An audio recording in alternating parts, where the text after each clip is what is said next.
தன் மனசாட்சியுடன் பேச்சுவார்த்தை நடத்திய பின் ஆதன் சண்டைக்கு ஆயத்தமானான். அப்போதுதான் அவன் மைதிலி மிக பெரும் சக்தியாக வளர்ந்திருக்கிறாள் என்பதை உணர்ந்தான். இவளுடன் சண்டை போடுவதற்கு தன் டிராகன் ஸ்பிரிட்டை நிச்சயம் அவேக் செய்ய வேண்டும் என்று புரிந்து கொண்டான். இவன் அவ்வளவுதான் போல இருக்கே, ஒரு அடிக்கே எப்படி கிடக்குறான், எதுவும் பண்ண மாட்டான், அப்படியே பாத்துக்கிட்டு இருக்கான். மைதிலியோட வலிமைய பார்த்து பிரமிச்சு போயிட்டான் போல. இவனுக்கு இதெல்லாம் தேவைதானா? வாயை மூடிட்டு இருந்திருக்கலாம், தேவையில்லாம வாயை விட்டு இப்படி கிடக்குறான். அவ்வளோ பெரிய வீர நவயுகனாலே மைதிலிய தொட முடியல, இவன்லாம் எம்மாத்தரம் என்று கூட்டத்தில் ஆங்காங்கே ஆதனை கேலி பேசினார்கள். ஆதன் அவை எதையும் பொருட்படுத்தாமல் தன் சக்தியை வெளிக்கொண்டு வர முடிவு செய்தான். மெல்ல எழுந்தான். தன் வாளை நோக்கி நடந்து சென்றான். மெல்ல அந்த வாளை எடுத்துக் கொண்டான். அடி வாங்கிட்டு ஒண்ணு முடியாம பயத்துல நடந்து வர்றான். நேரா வந்து மைதிலி காலில் விழுந்து என்னை விட்டுரு அப்படின்னு சொல்லிட்டு போக போறான். அதுக்கு இவ்வளவு வீராப்பு என்று மேலும் கேலி செய்தனர் கூட்டத்தில் இருந்த மக்கள். ஆனால் ஆதன் நடக்க நடக்க அவன் உடம்பில் பச்சை நிற திரவ வாயு சுரந்தது. அதை சிலர் உன்னிப்பாக கவனித்தனர். அவன் உடம்ப சுத்தி என்னமோ ஒரு சக்தி வருது பாரு என்று கூட்டத்தில் ஒருவன் கணித்து கூற, அந்த திரவ வாயு ஆதனை வலுவாக்கியது. மெல்ல மெல்ல திரவ வாயு பச்சை நிறத்திலிருந்து சிவப்பாக மாறியது. ஆரவாரமாக இருந்த கூட்டம் அமைதியானது. போட்டியாளர்கள், ராஜகுருமார்கள், ஆசிரியர்கள், பார்வையாளர்கள், அரசர்கள் என அனைவரின் பார்வையும் ஆதன் மீது விழுந்தது. மெல்ல மெல்ல ஆதன் மிகவும் வலிமை பெற்றவனாக மாறினான். அதை கண்ட மைதிலி சற்று கோபமடைந்தாள். ஆதனை தாக்க அங்கிருந்து ஓடி வந்தாள் மைதிலி. தன் வாளை எடுத்து ஆதனை வெட்ட வந்தாள். ஆதன் சிறிதும் அசராமல் தன் வாளை எடுத்து சுலபமாக அந்த தாக்குதலை தடுத்தான். அவன் தடுத்ததின் எதிரொலியாக மைதிலி 20 மீட்டருக்கு அப்பால் வீசப்பட்டாள். இது மேலும் மைதிலியை கோபமடைய செய்தது. இந்த முறை ஆதனை எப்படியாவது தீர்த்துவிட வேண்டும் என்று முடிவு செய்துவிட்டு வேகமாக அவனை தாக்க முற்பட்டாள். ஆனால் இந்த முறையும் தூக்கி வீசப்பட்டாள். ஆதன் இன்னும் முழுதாய் தன் டிராகன் சக்தியை வெளிப்படுத்தவில்லை. இருப்பினும் ஆதனின் சக்தி மிகவும் வலுவாக இருந்தது.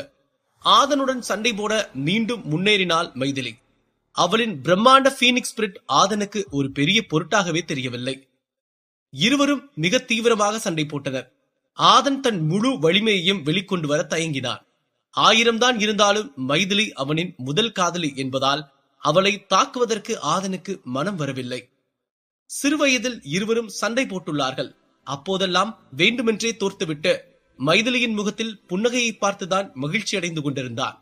அதேபோல் இப்போதும் அவள் முகத்தில் புன்னகையை பார்ப்பதற்கு தோற்று போய் விடலாமா என்று யோசித்தான்.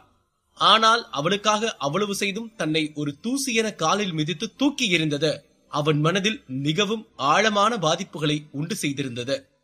அதுவும் போக தனக்கு துரோகம் செய்தவர்களுக்கு தான் ஏன் பாவம் பார்க்க வேண்டும் என்ற எண்ணமும் அவனுள் துளிர்த்திருந்தது. ஆதலால் மனம் தளராது சண்டையை போட்டுக் கொண்டிருந்தான் ஆதன். ஒரு கட்டத்தில் இந்த சண்டை மிகவும் புளித்து போனதாக அவன் நினைத்தான். இப்படியே விட்டால் சரிவராது என்று தன் தடுப்பாற்றல் வேலியை நிறுத்தினான் ஆதன். அப்போது மைதிலி அவனை தாக்க பலமாக 2 அடிகளை வாங்கிக் கொண்ட ஆதன் தூக்கி எறியப்பட்டான். கூட்டத்தில் அனைவரும் ஆதனின் கதை முடிந்துவிட்டது என்று நினைத்தார்கள். அவனால் இதற்கு மேல் சண்டை போட முடியவில்லை என்று நினைத்தார்கள். இதைவிட மிக வலிமையாய் அவனிடம் எந்த ஆற்றலும் இல்லை என்று நினைத்தார்கள். ஆனால் ஆதன் அடி வாங்கியதற்கு ஒரு காரணம் இருந்தது. வாதா, நீ இங்கதான் வருவான்னு நல்லா தெரியும், சொல்லு என்று அந்த முகமுடி அவனிடம் கேட்டது. ஆதன் இப்போது மனசாட்சியுடன் பேசிக் கொண்டிருந்தான். நீ சொன்னதெல்லாம் எனக்கு புரியுது. எனக்குமே அந்த எண்ணம் இருக்கு. பழி வாங்கணும், போட்டியில ஜெயிக்கணும், அப்பா பேரை காப்பாத்தணும், நிறைய இருக்கு. ஆனா என்னால மைதிலி கூட சண்டை போட முடியல. மனசுக்குள்ள ஏதோ ஒரு விஷயம் குத்துது. மிகப்பெரிய பலசாலி தான், ஆனா அது என்ன தடுக்கல. என்னோட மொத்த பலத்தையும் வெளிக்கொண்டு வர்றதுக்கு என்னால முடியல. ஏதோ ஒரு விஷயம் என்ன தடுத்துட்டே இருக்கு. அது காதலா, அன்பா, அக்கறையா, மனிதாபிமானமா, இல்ல வெறுமையா, பாவம் பாக்குறேனா, எதுவுமே எனக்கு புரியல. ஆனா சண்டை போடணும்னு போய் யோசிச்சா ஒரு மாதிரி இருக்கு. ஏதோ ஒண்ணு என்ன உறுத்திட்டே இருக்கு. எதையோ புடுங்கி போடணும்னு தோணுது, எதையோ உடைச்சு போடணும்னு தோணுது, இதுல இருந்து வெளியே வரணும்னு தோணுது. ஆனா என்னால முடியல. ஏதோ ஒண்ணு என்ன தடுக்குது. இத நான் எப்படி கடந்து வர்றது என்று அந்த முகமுடியிடம் கேட்டான் ஆதன். நீ என்ன ஃபீல் பண்றன்னு எனக்கு புரியுது. நீ காதல்ல மாட்டிக்கிட்டு இருக்க. அதுதான் உன்னை முழுசா சண்டை போட விடாம தடுக்குது. அதுல இருந்து நீ எப்படியாவது வெளியே வந்துட்டனா நீ சுலபமா மைதிலியை ஜெயிச்சிடலாம். இத சரி செய்யறதுக்கு என்கிட்ட ஒரே ஒரு வழிதான் இருக்கு என்றது அந்த முகமுடி. என்ன வழி அத சொல்லு என்று ஆதன் கேட்க, உனக்குள்ள அவங்க உன்னை அவமானப்படுத்தின வழியை விட அவன் மேல இருக்க காதல் தான் இப்ப வரைக்கும் பெருசா தெரியுது. அதுக்கு காரணம் நான் தான். என்ன கலட்டி ஓரமா போடு, எல்லாம் நல்லா கரெக்டா நடக்கும் என்றது அந்த முகமடி. போன முறை வந்தப்போ நீ இல்லனா நான் தப்பான வழியில போய் தப்பு பண்ணி எல்லாமே தப்பாயிருன்னு சொன்ன. நான் தப்பே பண்ணக்கூடாது, நான் ஒரு சரியான ஆளா இருக்கணும், எனக்கு நிறைய கடமைகள் இருக்கு அப்படிலாம் கூட சொன்னியே. இப்ப நீயே உன்னை கழட்டி போடு அப்படின்னு சொல்ற. என்ன நடக்குது என்னால புரிஞ்சுக்கவே முடியல. ஏன் இவ்வளவு குழப்புறீங்க என்று ஆதன் தன் சந்தேகத்தை கேட்டறிய முயற்சி செய்தான். இப்பவும் அதான் சொல்றேன், நான் சொல்றதை செய், எல்லாம் சரியா இருக்கும். சொல்றதுக்கு மாறா நடந்துகிட்டா விளைவுகள் தப்பா போறதுக்கு வாய்ப்பு இருக்கு. இதுக்கு மேல முடிவு உன்னோடது என்று ஆதனின் குழப்ப கேள்விகளுக்கு பதில் கொடுத்தது அந்த முகமுடி. சரிங்கய்யா, நீங்க சொல்றதை நான் அப்படியே செய்யறேன், போயிட்டு வர்றேன், பொழுது கலையுது என்று ஆதன் கிண்டலான பாணியில் ஒப்புக்கொண்டு விட்டு அங்கிருந்து வெளியேறினான். ஆதன் மெல்ல எழுந்து தன் முகமுடியின் மீது கை வைத்தான். வேஷம் என்று ஒருமுறை கூறினான். அங்கு சுற்றியிருந்தவர்களை பார்த்தான். நவயுகன், சத்ரபதி, நெடுமுடி, அட்டூரியன், மைதிலி, சிந்து இவர்கள் அனைவருக்கும் முகமுடி அணிந்திருக்கும் நான் ஆதன் என்று தெரிந்தால் என்ன நடக்கும் என்று யோசித்தான். நவயுகனுக்கு தன் தம்பியை கொன்றவன் உயிரோடு இருக்கிறான் என்றும் தன் தம்பி கொலை செய்யப்பட்டு விட்டான் என்றும் உண்மை உரைக்க வாய்ப்புள்ளது. அட்டோரியன், சத்ரபதி, நெடுமுடி ஆகியோருக்கு அவன் ஏளனமாக தென்பட வாய்ப்புள்ளது. அவன் ஆதன் தான் என்று தெரிந்தால் மைதிலி அவன் பலத்தை லேசாக்கி அவனை அசிங்கப்படுத்த நினைக்க வாய்ப்புள்ளது. சிந்து தன் வருங்கால கணவரை அடித்து விரட்டியது ஆதன் தான் என்று தெரிந்து கொண்டால் அவள் ஆதனை முற்றிலும் வெறுப்பதற்கு வாய்ப்புள்ளது. அனைவரின் எண்ண ஓட்டத்தையும் யூகித்து பார்த்த ஆதன் அவற்றையெல்லாம் சமாளித்து விடலாம் என்ற நம்பிக்கையுடன் முகமுடியை கழற்றி தூக்கி எறிந்தான். கூட்டத்தில் சிலருக்கு ஆதனை முன்னமே தெரிந்திருந்தது. தெரிந்தவர்கள் அனைவருக்கும் மிகப்பெரிய ஆச்சரியமாக இருந்தது. ஒரு பயிற்சியில் கூட வெற்றி பார்த்திடாத ஆதனா இந்த போட்டியில் 3வது சுற்று வரை வந்து மிக பெரும் பலசாலியான நவயுகனையும் மைதிலியையும் பெரும் தைரியத்துடன் எதிர்த்து சண்டை போட்டான் என்று அதிசயித்து போனார்கள். மைதிலிக்கும் அட்டோரியனுக்கும் கூட ஆதனையா இவ்வளவு நேரம் வலிமையான எதிரி என்று நினைத்தோம் என்று அதிர்ந்து போனார்கள். சத்ரபதியும் நெடுமுடியும் தங்கள் கண்களை விரித்து பார்த்தார்கள். சிந்து இதை முன்னமே சற்று அறிந்திருந்ததால் எந்த உணர்ச்சியும் இல்லாத பிணம் போல அங்கு உட்கார்ந்திருந்தாள். சோமனோ ஏன் ஆதன் இப்போது இந்த முகமுடியை கலட்டினான் என்ற சந்தேகத்தில், டேய் ஏன்டா இப்ப கலட்டின, எதுக்குடா இப்படி பண்ண என்று கத்தினான். நவயுகன் தன் தம்பி எப்படி இந்த மாதிரி ஒரு வலுவில்லாத 5ஆம் நிலை வாரியரிடம் தோல்வியுற்றான் என்ற சந்தேகத்தை சுத்தமாக விடுத்திருந்தான். அதற்கு காரணம் அவனும் ஆதனிடம் தோல்வியுற்று ஓரமாக கிடந்ததால் தான். இவனா இவ்வளவு நேரம் சண்டை போட்டான் என்று ஒருவன் கூச்சலிட்டான். ஏங்க உங்களுக்கு அவரை தெரியுமா என்று அருகில் இருந்தவன் அவனிடம் வினவ, எங்க ஊர்லயே இவன் தான் பெரிய தோத்தாங்குழி, ஒன்னத்துக்கும் உதவாதவன், முட்டாள், எந்த பயிற்சிக்கும் வரமாட்டான், எந்த போட்டியிலையும் கலந்துக்க மாட்டான், எலிய துரத்திட்டு ஓடுற ஒரு கோலை தான் இவன். இவன் எப்படி இங்க வந்தான், இவ்வளவு சண்டை போட்டு 3வது சுற்று வரைக்கும் வந்து இளவரசி மைதிலி கூடவே சண்டைக்கு போயிருக்கான், இது சாத்தியமே இல்ல, எப்படி என்று மேலும் கூச்சலிட்டார் அவர். இவன் எப்படி இங்க வந்தான், இவனுக்கு எப்படி இவ்வளவு சக்தி, இவனை யார் இங்க கூப்பிட்டுருப்பா, எப்படி என்று அதிர்ச்சியில் சத்ரபதியும் சற்று கூச்சலிட்டார். உன்னை நாங்க ரொம்ப குறைச்சியோட போட்டுட்டோம், நீ இங்க வருவான்னு நான் எதிர்பார்க்கல. ஆனா ஒண்ணு, நீ வந்த மாதிரியே போக மாட்ட, மைதிலி கிட்ட அடி வாங்கி நீ சாக போற, அதுக்கப்புறம் நானும் மைதிலியும் கல்யாணம் பண்ணிட்டு சந்தோஷமா வாழ போறோம், எங்களை ஊரே வாழ்த்த போகுது. ஆனா நீ சத்தா ஒரு நாய் கூட வந்து எட்டி பார்க்காது, ஆத்தோரமா அனாத பணமா கிடப்ப என்று எந்தவித பதட்டமும் இல்லாமல் அட்டோரியன் பேசினார். அட்டோரியன் பேசியதை கேட்ட மைதிலி சற்று வியப்பில் இருந்தாள். எப்படித்தான் ஒருவனை கோழை என்று நிராகரித்ததற்கு பிறகு அவனால் இவ்வளவு பெரிய வலிமையானவனாக மாற முடியும்? அவனை நிராகரித்து 2 வாரம் கூட ஆகவில்லையே, அதற்குள் அவன் எப்படி இவ்வளவு வலிமை பெற்றான்? எங்கிருந்து வந்தது அவனுக்கு இந்த டிராகன் சக்தி? எங்கிருந்து வந்தது அவனுக்கு இந்த வாள் வீசும் திறன்? எங்கிருந்து வந்தது இந்த தடுப்பாற்றல் திறன்? யார் இவனுக்கு சொல்லிக் கொடுத்தது என்று பல கேள்விகளை மனதில் சுமந்தாள் மைதிலி. சோமா, அந்த முகமுடி எடுத்து வை, எனக்கு சில பேரோட எலும்பு உடைக்க வேண்டிய வேலை இருக்கு என்று ஆக்ரோஷமாக கூறினான் ஆதன். சோமன் அந்த முகமுடியை எடுத்து வந்து பையின் உள்ளே வைத்தான். தன் டிராகன் ஸ்பிரிட்டை அவேக் செய்தான் ஆதன். மிகவும் பயங்கரமாக இருந்தது அந்த அவேக்கிங். போன முறையை விட இந்த முறை உயரத்திலும் சக்தியிலும் பெரியதாக இருந்தது அந்த டிராகன். அப்பா, இவர்தான் டிராகன் வாரியரா? நான் புக்ல படிச்சிருக்கேன், ஒரு பெரிய டிராகன் வச்சுட்டு ஒரு பெரிய வால் வச்சுட்டு கம்பீரமா சண்டைக்கு கிளம்பி போவாரு, இவர்தான் அவரா இல்ல அவர்தான் இவரா என்று ஒரு குழந்தை தன் தந்தையிடம் கேட்டது. இருக்கலாம்மா, இவரா இருக்கலாம், பார்த்தா அப்படிதான் தெரியுது, காத்திருந்து பார்க்கலாம் இவர்தான் அவரான்னு என்று அந்த தந்தை அந்த குழந்தைக்கு பதில் கொடுத்தார். இவ்வளவு வலிமையான ஒரு பையனா, அதுவும் சோமனுக்கு நண்பனா? சோமன் இப்படி வலிமையா இருக்கிற பசங்களோட எல்லாம் பெருசா பேச மாட்டானே.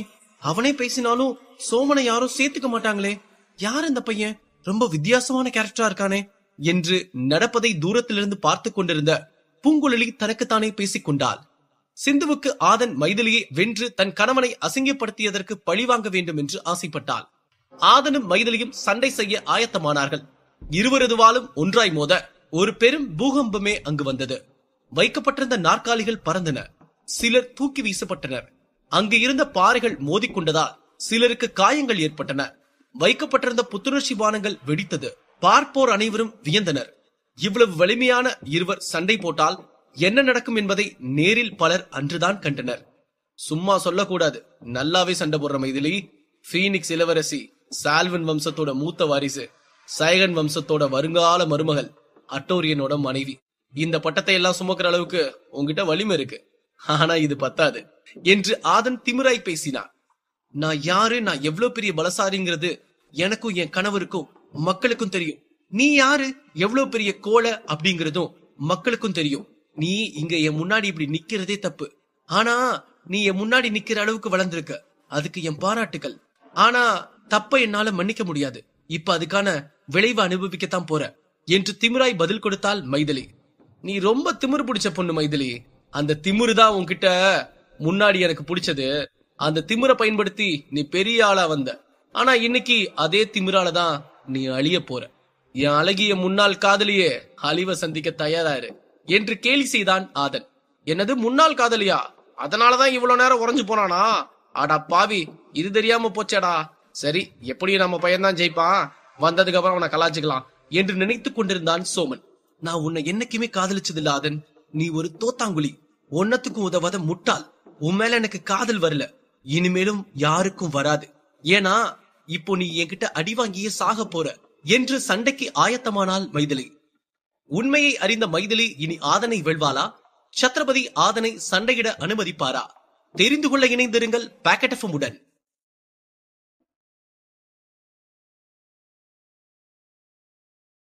ஆதனுக்கும் மைதிலிக்கும் சண்டை மும்முரமாக நடக்க தொடங்கியது. மிகவும் பயங்கரமான தாக்குதல்களை இருவரும் ஒருவர் மீது ஒருவர் செலுத்திக் கொண்டனர்.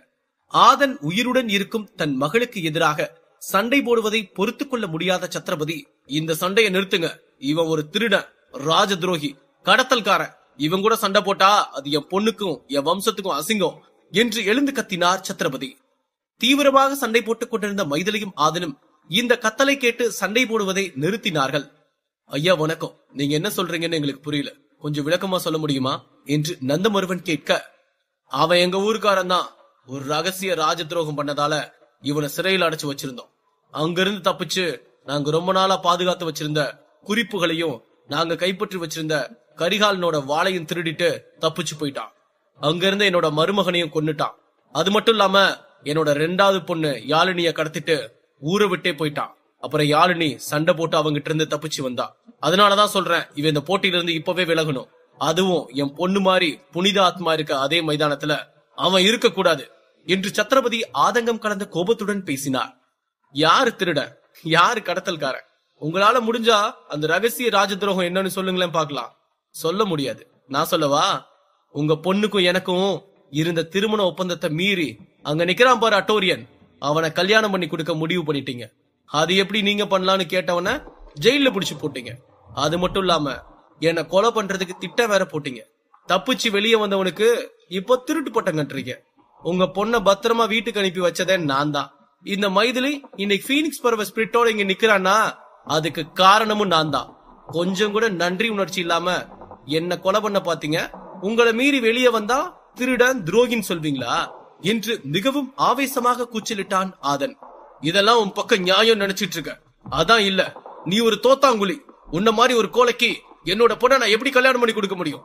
அதுவும் இல்லாம நானும் ராஜகுருவும் பேசும்போது நீ ஒட்டு கேட்ட, அதுக்கு உன்னை கொல்லதான் சொல்லுவாங்க. நீ ஒரு திருடன், ஒரு முட்டாள் திருடன். அந்த வாளை ஒழுங்கு மரியாதையை எங்க கிட்ட ஒப்படைச்சிட்டு நீயே போய் சிறையில உட்காரு. அதை எங்களை பண்ண வச்சா ரொம்ப மோசமா இருக்கும் என்று தன்னுடைய ஆவேசத்தை காட்டினார் சத்ரபதி. இந்த வாளை நான் திருடினா இல்ல நீங்க திருடிட்டு வந்தீங்களா?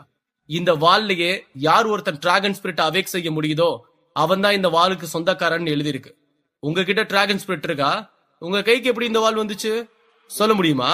உங்களால முடியாது. நான் திருடல, நீங்க தான் திருடி இருக்கீங்க. நீங்க திருடினதுக்கு என்கிட்ட மன்னிப்பு கடிதம் கொடுத்தாகணும். என்ன அழகா பழிய எம்மல தூக்கி போடுறீங்க ராஜாங்கிற திமிரு என்று மீண்டும் ஆவேசமாக கூச்சலிட்டான் ஆதன். தம்பி, நீங்க வீம்புக்கு பேசிட்டு இருக்கீங்க. இந்த வம்பு பேச்சு உங்களுக்கு தேவையில்லாத விபரீதங்களை கொண்டு வந்து சேர்க்கும் என்று ராஜகுரு நெடுமுடி ஆதனை எச்சரித்தார். எல்லாரும் அமைதியா இருங்க, இவனை நான் அடிச்சு காலி பண்றேன். சாக போறவனுக்கு இவ்வளவு சீன் தேவையில்லை என்று காட்டமாக பேசினாள் மைதிலி. அதை கேட்டு ஆதன் சிரித்தார். நீ என்ன முடிக்க போறியா? என்னமோ அடிக்கடி சொல்லுவியே, நீ வேற நான் வேற, நீ ஒரு முட்டாள், நான் ஒரு புத்திசாலி, நீ ஒரு கோலை, நான் ஒரு வீராங்கனை. அந்த எல்லா கேள்விக்கும் எல்லா பேச்சுக்கும் இன்னைக்கு நான் முற்றுப்புள்ளி வைக்க போறேன். இந்த நாளை நீ உன் வாழ்க்கையில மறக்க மாட்ட. இதெல்லாம் நான் டிராகன் ஸ்பிரிட் வச்சிருக்கிறதுனாலயோ இல்ல கரிகாலனோட இந்த வாளை பிடிச்சிருக்கிறதுனாலயோ பேசல. எனக்குள்ள இருக்க துரோகத்தோட வலி எல்லாத்த விடவும் பெருசு. அந்த வலிய நான் இப்ப வெளியே கொண்டு வர நேரம் வந்திருக்கு. அதோட விளைவை சந்திக்க தயாராரு என்று ஆதன் திமிராய் பேசினான். நீ இவ்வளவுலாம் பேசாத தம்பி, உன்னை இப்போ ஓட விட போற. யார்கிட்ட பேசணும்னு தெரியாம வாய் விட்டுட்ட. இப்போ உடம்பு புண்ணாக போகுது என்று எச்சரித்தான் அட்டோரியன். அட்டோரியனுக்கும் ஆதனுக்கும் இதற்கு முன்பு ஒரு சந்திப்பு நடந்துள்ளது. சில பல வருடங்களுக்கு முன்பு சோழபுரத்தில் நடந்த ஒரு வாள்வீசும் போட்டியில் கலந்து கொள்ள அட்டோரியன் வந்திருந்தார். அதே வாள்வீசும் போட்டிக்கு மைதிலி மற்றும் அரச குடும்பத்தில் இருந்த சிலரும் போயிருந்தார்கள். அப்போது ராஜகுரு தத்தனும் சென்றிருந்தார். அப்போது ஆதனுக்கு ராஜகுரு தத்தனை தவிர வேறு யாரும் இல்லை. அதனால் ராஜகுரு தத்தன் எங்கு சென்றாலும் அவருடன் ஆதனும் சென்று விடுவான். அப்படி ஆதனும் அந்த வாள்வீசும் போட்டிக்கு சென்றிருந்தார். அண்டை நாட்டார் என்ற முறையில் அட்டோரியனும் மைதிலியும் சந்தித்து மரியாதையை பகிர்ந்து கொண்டார்கள். நீங்க யார் கூட போட்டி போடலான் இருக்கீங்க என்று அட்டோரியனிடம் மைதிலி கேட்க, என்ன நேருக்கு நேரா சந்திக்கிற அளவுக்கு இங்க யாருமே இல்ல என்று திமிராய் பதில் கூறினான் அட்டோரியன். அப்படியா, அப்ப என் கூட போட்டி போடுங்க என்று மைதிலி கேட்க, உங்க குடும்பத்துல யாரும் ஆம்பளைங்களே இல்லையா? ஏன்னா நான் பொண்ணுங்க கூட எல்லாம் சண்டை போடுறது இல்ல என்று சொல்லி சிரித்தார். ஏன் இல்ல, இவன் தான் ஆதன், இவன் கூட சண்டை போட்டீங்கன்னா நீங்க காலி என்று மைதிலி கூறினார். அப்படியா, அதையும் பாத்திரலாம் என்று ஆதனை போட்டிக்கு அழைத்தான் அட்டோரியன். நான் போட்டிக்கு தயார் என்றான் ஆதன். ஆதன், நீ சும்மாரு, இல்ல அவன் சண்டை போட மாட்டான் என்று ராஜகுரு தத்தன் தடுத்தார். தாத்தா, நான் ஏன் போட்டிக்கு போக கூடாது? உங்களுக்கு என் மேல நம்பிக்கை இல்லையா என்று ஆதன் தன் தாத்தாவிடம் கேட்க, ஆதன், உனக்கு சொன்னா புரியாது, நீ சண்டைக்கு போக கூடாது என்று ராஜகுரு தத்தன் கூறினார். ஆதன் சோகமாக முகத்தை தொங்கவிட்டபடி, மைதிலி, என்ன மன்னிச்சிரு, எங்க தாத்தா பேச்சை தாண்டி என்னால போட்டி போட முடியாது என்று மைதிலியிடம் மன்னிப்பு கேட்டார். அப்போ உங்க ஊர்ல ஆம்பளைங்களே இல்லையா என்று சொல்லி மீண்டும் சிரித்தான் அட்டோரியன். மைதிலிக்கு இது பெரிய ஏமாற்றமாக இருந்தாலும் மறுபுறம் நாட்டின் மானம் கெட்டு போய்விடக் கூடாது என்று, நான் உன் கூட சண்டை போடுறதுக்கு தயாரா இருக்க, உனக்கு தில் இருந்தா, நீ ஆம்பளையா இருந்தா என் கூட வந்து சண்டை போடு என்று அட்டோரியனை போட்டிக்கு அழைத்தாள் மைதிலி. அன்று நடந்த சண்டையில் இருவரும் சரிக்கு சமமாக போட்டி போட்டுக் கொண்டிருந்தனர். அப்போதே அட்டோரியன் மைதிலியின் மீது காதலில் விழுந்து விட்டான். மைதிலிக்கும் அட்டோரியனின் சண்டை முறை பிடித்திருந்தது. அப்போதிலிருந்து இப்போது வரை அட்டோரியனை பொறுத்தவரை ஆதன் ஒரு பயந்தாங்குழி கோழை. ஆனால் ஆதனை அன்று சண்டை போட விடாமல் ராஜகுரு தத்தன் தடுத்ததற்கு காரணம் மைதிலியும் அட்டோரியனும் அறியவில்லை. இன்று அதே ஆதன் மிகவும் துணிச்சலாக சண்டை போடுவதற்கு ஒரு பக்கம் அட்டோரியனுக்கு ஆச்சரியமாக இருந்தாலும் மறுபுறம் இவனை எளிதில் துரத்தி விடலாம் என்று கனவு கொண்டிருந்தான் அட்டோரியன். மைதிலியுடன் தீவிரமாக சண்டை போட ஆதன் முடிவு செய்தான். தன் டிராகன் ஸ்பிரிட்டை அவேக் செய்து வலுப்படுத்தி அரங்கில் இருந்த அனைவரையும் வாய்விளக்கச் செய்தான் ஆதன். மைதிலியும் ஆதனுக்கு ஈடு கொடுக்க தன் பீனிக்ஸ் ஸ்பிரிட்டை அவேக் செய்தார். இன்றுடன் இந்த உலகம் அழிந்துவிடும் என்று அங்கிருந்த பலர் அச்சமடைந்தார்கள். பலர் சண்டை தொடங்குவதற்கு முன்பே அங்கிருந்து வெளியேறிவிட்டனர். ஒரு சில போட்டியாளர்கள் கூட அச்சத்தில் அங்கிருந்து வெளியேறிவிட்டனர். ஏனென்றால் சற்று முன் ஆதனும் மைதிலியும் இப்படி தங்களின் ஸ்பிரிட்களை அவேக்கிங் செய்த போதே பலர் பலவிதமாக காயப்பட்டனர். சிலர் இறந்து போனார்கள். போட்டியை பார்ப்பதற்கே இவ்வளவு சங்கடங்களை கடக்க வேண்டியிருக்கும் போது அவர்களுடன் நேருக்கு நேர் போட்டி போட்டால் உயிருக்கு உத்தரவாதம் இல்லை என்று அங்கிருந்த பல போட்டியாளர்கள் வெளியேறிவிட்டார்கள். ஆதனும் மைதிலியும் அதிதீவிரமாக சண்டை போட்டனர். ஆதனின் வாள் வீசும் வித்தைக்கு அங்கிருந்த யாரும் இணையில்லை. அவ்வளவு பெரிய கம்பீரமான வாளை அவ்வளவு எளிதாக நுட்பமாக வீசுவது என்பது ஆதனால் மட்டுமே முடிந்தது. சொல்ல போனால் ஆதனை பிடிக்கவே பிடிக்காத மைதிலியும் அட்டோரியனும் கூட ஆதனின் வாள் வீசும் திறனை கண்டு ஆச்சரியப்பட்டார்கள். ஒரு காலத்தில் ஒன்றுமே இல்லாதவன் கோழை, முட்டாள் என்று பலவாறாக பல பேரால் கேலிக்கு ஆளாயிருந்த ஆதனின் டிராகன் ஸ்பிரிட்டும் வாள்வீசும் திறனும் தடுப்பாற்றல் கலையில் அவன் பெற்றிருந்த வல்லமையும் அங்கிருந்தோரை வியப்பில் ஆழ்த்தி இருந்தது. குறிப்பாக சத்ரபதிக்கு இவை அனைத்தும் கனவு போல இருந்தது. தன் வாழ்நாளில் ஒரு நாள் கூட ஆதனை அப்படி அவர் பார்த்ததும் இல்லை, நினைத்ததும் இல்லை. அப்படி இருக்கையில் எங்கிருந்து இவனுக்கு எவ்வளவு வலிமை வந்தது என்று சத்ரபதிக்கு மிகவும் ஆச்சரியமாக இருந்தது. மைதிலி சண்டை செய்ய முடிவு செய்த போது அவரிடம் பல திறன் வாய்ந்த கலைஞர்களால் மிகவும் நுட்பமாக வடிவமைக்கப்பட்ட கூர்மையான 2 வாள்கள் இருந்தன. அதில் ஒன்று சந்திரவாள், மற்றொன்று சூரியவாள். இரண்டுக்கும் இருக்கும் மிகப்பெரிய வேறுபாடு அதன் உபயோகம்தான். சந்திரவாள் மிகவும் வலிமையான வாள், சூரியவாள் மிகவும் கூர்மையான வாள். சந்திரவாள் எருமை தோலினால் ஆன கைபிடியை கொண்டது, சூரியவாள் மரத்திலால் ஆன கைபிடியை கொண்டது. இதற்கு காரணம் சந்திரவாள் எதிரிகளின் தாக்குதலை தடுப்பதற்காக வடிவமைக்கப்பட்டுள்ளது, சூரியவாள் எதிரிகளை தாக்குவதற்காக வடிவமைக்கப்பட்டுள்ளது. எதிரிகளின் தாக்குதல்களை தடுப்பதற்கு ஒரு வாளுக்கு மிகவும் அவசியமான 2 விஷயம்: அது மிகவும் வலுவானதாகவும் வாட்டமாகவும் இருக்க வேண்டும். தாக்குதல் நடத்துவதற்கான சூரியவாள் மிகவும் கூர்மையாகவும் அதே சமயம் வாளை சுழற்றுவதற்கு வசதியாகவும் இருக்கும்படி வடிவமைக்கப்பட்டுள்ளது. இந்த வாள்கள் மீது அட்டூரியனுக்கே ஒரு ஆசை இருந்தது. அப்படி மிகவும் பார்த்து பார்த்து கச்சிதமாக வடிவமைக்கப்பட்ட வாளை வைத்துக் கொண்டே மைதிலியால் ஆதனின் வாள் வீசும் திறமைக்கு ஈடு கொடுக்க முடியவில்லை. இவ்வளவு அழகாகவும் நேர்த்தியாகவும் ஒருவன் வாள் வீசி அவள் தன் வாழ்வில் இதுவரை பார்த்ததில்லை. ஒரு கட்டத்தில் தாக்குதல்கள் நடத்துவதற்கு முற்றிலும் இயலாமல் போன பிறகு எப்படியாவது தற்காத்துக் கொள்ள வேண்டும் என்பதற்காக சந்திரவாளின் வலிமையை மட்டும் நம்பி சண்டை போட்டுக் கொண்டிருந்தாள் மைதிலி. அப்போது எதிர்பாராத விதமாக ஆதனின் மிகவும் கைதேர்ந்த வாள்வீச்சின் விளைவாக மைதிலியின் சந்திரவாள் உடைபட்டது. வாளின் கைபிடியை மட்டும் பிடித்துக் கொண்டு மிகவும் பரிதாபமாக நின்று கொண்டிருந்தாள் மைதிலி. ஆதன் வாள் வீசுவதை நிறுத்திவிட்டான். மைதிலி அந்த கைபிடியை தூக்கி எறிந்துவிட்டு சூரியவாளை 2 கைகளால் பிடித்து ஆதனை எதிர்த்து நின்றாள். பார்த்து கொண்டிருந்த கூட்டத்தினர் வாயடைத்து போக அங்கு நிசப்தம் நிலவியது. அந்த வாளின் அருமை பெருமை பற்றி அனைவருக்கும் தெரியும். இந்த வாள் வடிவம் பெற்ற போது ஊரில் இருந்த அனைவரும் ஆகா ஓகோ என்று பேசினார்கள். இந்த வாளை பார்ப்பதற்காக மட்டுமே பலர் அன்று தென்பாலி நாட்டிற்கு பல கிலோமீட்டர்கள் பயணம் செய்து வந்திருந்தனர். இப்போது அந்த வாள் உடைபட்டு மைதிலியை பரிதாபமான நிலைக்கு தள்ளிவிட்டது என்பதை அங்கிருந்த யாராலும் நம்ப முடியவில்லை. எல்லோரும் அதிர்ச்சியில் உறைந்திருந்தனர். குறிப்பாக சத்ரபதியும் அட்டூரியனும் மிக பெரும் அதிர்ச்சிக்கு உள்ளானார்கள். சூரியவாள் உடைபட்டிருந்தால் கூட இவ்வளவு அதிர்ச்சி இருந்திருக்காது. அதற்கு காரணம் சூரியவாள் தற்காப்புக்காக செய்யப்பட்டதல்ல, தாக்குதலுக்காக செய்யப்பட்டது. ஆனால் சந்திரவாள் தற்காப்புக்காக மட்டுமே செய்யப்பட்டது. அதை உடைப்பது என்பது சாதாரண காரியம் அல்ல. ஒன்றுக்குமே லாயக்கில்லாதவன் என்று கருதப்பட்ட ஆதன் அதை உடைத்திருந்தது இவர்களின் மிகப்பெரிய ஆச்சரியத்திற்கான மற்றொரு காரணம். ஆதன் மிக பெருமிதமாக அங்கு நின்று அனைவரையும் சுற்றி பார்த்தார். என்ன எல்லாரும் என்ன சொன்னீங்க?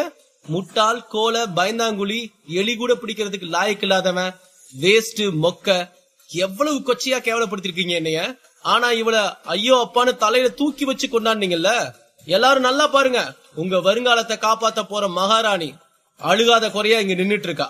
இப்ப கத்துங்க, வருங்கால ராணி வாழ்க, இளவரசி வாழ்கன்னு என்று ஏளனம் செய்தபடி கர்ஜித்தான் ஆதன். ஆணவத்தில் ஆடாத ஆதன், நான் இன்னைக்கும் பெரிய வீராங்கனை தான், நீ இன்னைக்கும் முட்டாள் தான், நான் இப்ப நினைச்சா கூட உன்னை அடிக்க முடியும் என்று வார்த்தைகள் தழுதலுக்க பேசினாள் மைதிலி. மைதானமே அமைதியானது. இவ்வளவு ஆகியும் நீ இன்னும் என்னைய முட்டாள்னு சொல்ற? நீ எவ்வளவு பெரிய முட்டாளா இருப்பாப்போ. முட்டாள் முட்டாள் என்று சொல்லி சிரித்தான் ஆதன். நான் இன்னும் சாகல, ஓடி போல, உன் முன்னாடி தைரியமா நின்னு சண்டைக்கு கூப்பிடுற. உனக்கு உண்மையாவே தெம்பு இருந்தா, நீ உண்மையாவே பெரிய ஆளா இருந்தா, உனக்கும் உண்மையாவே நெஞ்சில வீரம் இருந்தா வந்து என் கூட சண்டை போடு, அப்புறம் தெரியும் யார் முட்டாள்னு என்று மைதிலி மிகவும் துணிச்சலுடன் பேசினாள். உன்கிட்ட எனக்கு பிடிச்சதே இந்த துணிச்சல் தான். உன் நிலைமைய பார்த்து இந்த ஊரே அமைதியா இருக்கு. அதுக்கப்புறமும் சண்டை போட போறேன்னு சொல்ற, இந்த ஊரே உன்னை பார்த்து சிரிக்கும். நான் உன்னை இன்னும் காதலிக்கிறேன். என் காதலி அப்படி அசிங்கப்பட்டு ஊர் முன்னாடி தலை குனிஞ்சு நிக்கிறத பாக்குறதுக்கு எனக்கு விருப்பம் இல்ல என்று சொல்லி தன் வாளை கீழே இறக்கினான் ஆதன். அந்த பயம் இருக்கணும்டா, பயந்துட்டேன்னு ஒத்துக்கிட்டு போ, காதல் கீதல்னு ஹீரோ மாதிரி பேசாத என்றாள் மைதிலி. நீ திருந்த மாட்ட, சரி வா வந்து என் கூட சண்டை போடு என்று ஆதன் தன் வாளை மீண்டும் சண்டைக்கு தயாராக எடுத்து பிடித்தார். அப்போதும் மைதானம் மிகவும் அமைதியாக இருந்தது. அங்கிருந்த அனைவரின் பார்வையும் ஒரு சலனம் கூட இங்கும் அங்கும் திரும்பவில்லை. என்ன நடக்கப் போகிறது, யார் வெற்றி பெறப் போகிறார்கள், ஒருவேளை மைதிலி தோல்வியடைந்து விடுவாளா என்று பல கேள்விகளுடன் அந்த கூட்டம் ஆதனின் அடுத்த அசைவை எதிர்நோக்கி காத்துக் கொண்டிருந்தது. அட்டோரியன் பல்லை கடித்துக் கொண்டு நடப்பதை பார்த்துக் கொண்டிருந்தான். சத்ரபதிக்கு லேசாக மீண்டும் நெஞ்சுவலியே வந்துவிட்டது. நடக்கும் சம்பவங்களின் விளைவு நமக்கு சாதகமாக இல்லை என்று ராஜகுரு நெடுமுடிக்கு புரிந்துவிட்டது. அட்டோரியனும் சத்ரபதியும் ஏதேனும் செய்து சண்டையை நிறுத்தி விடுவார்களா? இல்லை மைதிலி சண்டையிட்டு ஆதனை வெற்றி பெறுவாளா? ஆதனால் மைதிலியை கொல்ல முடியுமா? தெரிந்து கொள்ள இணைந்திருங்கள் பாக்கெட் எஃப்எம் உடன்.